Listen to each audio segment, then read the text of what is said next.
मंच पर आके हम सभी के नेता, पूर्व मुख्यमंत्री और भविष्य के मुख्यमंत्री और साथ में जोड़ना चाहूँगा भविष्य के प्रधानमंत्री श्री अखिलेश यादव जी और साथ में यहाँ मौजूद सभागार में हमारे सभी अभिभावक समान के कदम, उन सभी को मेरा नमस्कार। मेरा नाम नवीन शर्मा है और मेरी विधानसभा सिकंदराबाद है और पूरी विधानसभा की तरफ से मैं यहाँ बैठे सभी अपने व्यक्तियों को प्रणाम करता हूँ, चरण स्पर्श करता हूँ कि आप उसको महसूस करें।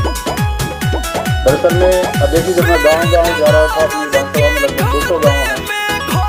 तो और इस प्रदेश में लगभग अपने छात्रों की संख्या 1.5 करोड़ है, तो उन सबका एक ही सवाल था मुझसे कि आप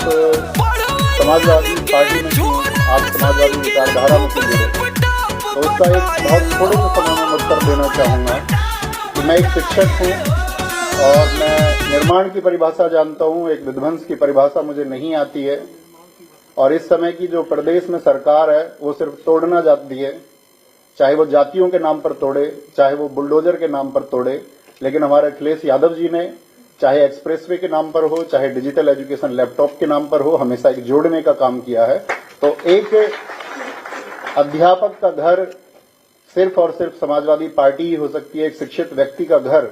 यदि वो नफरत को छोड़ करके उस पैमाने से देखेगा, एक इंसान के नजरिए से देखेगा, तो उस सब को, इस पूरे प्रदेश को अपना घर समाजवादी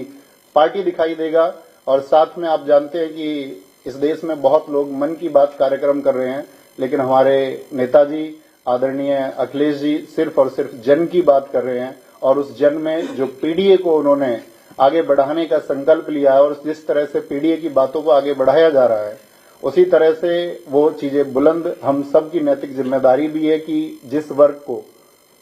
किसी भी तरह से शोषित किया जाता है, उसका शोषण किया जाता है, या जिस वर्ग को वंचित किया गया है, उस सब के लिए हम इंसानियत के नाते खड़े हों। हम बटे ना, कोई हमको बांटने का भी प्रयास करे तो हम बटे ना, और हम कंधे से कंधा मिलाकर के आदरणीय अखिलेश यादव जी को 2027 में बहुत मजबूत बनाएं। और बहुत मजबूत बनाने के लिए हमने एक स्लोगन लिखा था कि यूथ सपा का और बूथ सपा का। हमको सिर्फ ये काम करना होगा इस प्रदेश में कि हमको पीडीए को जोड़ते हुए सभी यूथ को एक दिशा देनी होगी और साथ में सभी बूथ पर भी एक दिशा देनी होगी। और साथ में मैं यहाँ समाजवादी पार्टी के इस मंच पर एक आश्वासन देना चाहूंगा कि जब मौसम अच्छा रहेगा